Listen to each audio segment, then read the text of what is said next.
O Rio de Janeiro, ele foi por muito tempo, e é culpa de governos passados, que a gente vai tentar agora reparar de alguma forma, ele foi centralizado no turismo, como você bem disse, e na parte de óleo e gás. Isso eu vi claramente lá. E a gente agora está enxergando até possíveis impactos negativos que uma reforma tributária pode ter, por exemplo, nos royalties aqui do estado do Rio de Janeiro, que pode chegar às vezes 2,1 bilhão de reais, então assim, por ano. Mas não vou falar sobre o estado, vamos falar sobre o município que a gente está aqui. Qual o ponto? A gente agora tem que colocar um Rio de Janeiro do futuro. E o Rio de Janeiro do futuro começa na base do ensino dos jovens e da qualificação da nossa mão de obra.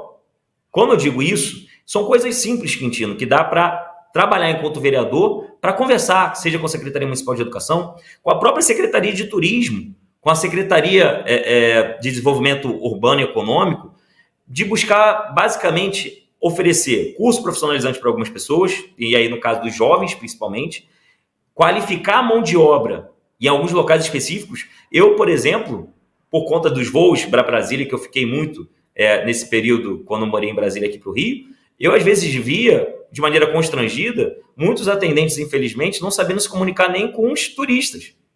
E isso era um problema, porque ficava uma omissão. Ou seja, se a gente fala que a gente é uma cidade do turismo, uma cidade vitrine, como é que a gente não qualifica nem nossa mão de obra? Para mim, a prefeitura também peca nisso. Ela tem que conversar, principalmente com os empresários ali daquela região, com propriamente a empresa que administra o aeroporto, para fazer um trabalho bom para que o turista ele seja realmente uma pessoa muito bem acolhida, mais do que é. O carioca por si só já é um povo que é do acolhimento, mas ele precisa se comunicar, e a falha é a principal forma de comunicação de qualquer ser humano, então a gente precisa melhorar isso. O turismo, o Quintino, a gente vai continuar tendo isso no Rio de Janeiro, e o Rio de Janeiro, ele precisa alavancar cada vez mais, só que para ele alavancar cada vez mais, ele tem que superar, hoje, a percepção da falta de segurança que a população tem.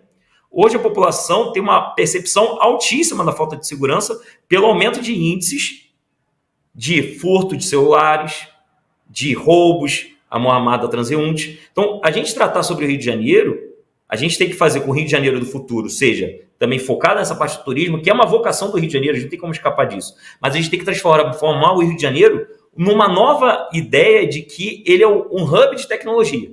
E com isso a gente precisa formar melhor os nossos jovens, fazendo que eles não saiam realmente contra cabeças pensantes aqui do Rio de Janeiro, entreguem em polos de energia, melhorando as startups, fazendo como a Secretaria de Desenvolvimento Econômico tem feito um trabalho dentro do possível legal com a ideia de sandbox regulatório em alguns locais, mas aumentar isso, porque o Rio de Janeiro não é apenas o Porto Maravilha, o Rio de Janeiro são vários locais, várias zonas. Então a gente tem que estimular cada vez mais a qualificação dos jovens para que a gente prepare a mão de obra para o futuro. O futuro já está aí. A gente está falando sobre inteligência artificial e os jovens, infelizmente, muitos estão preocupados com o tigrinho. Então a gente tem que mudar essa mentalidade e muda essa mentalidade nas escolas.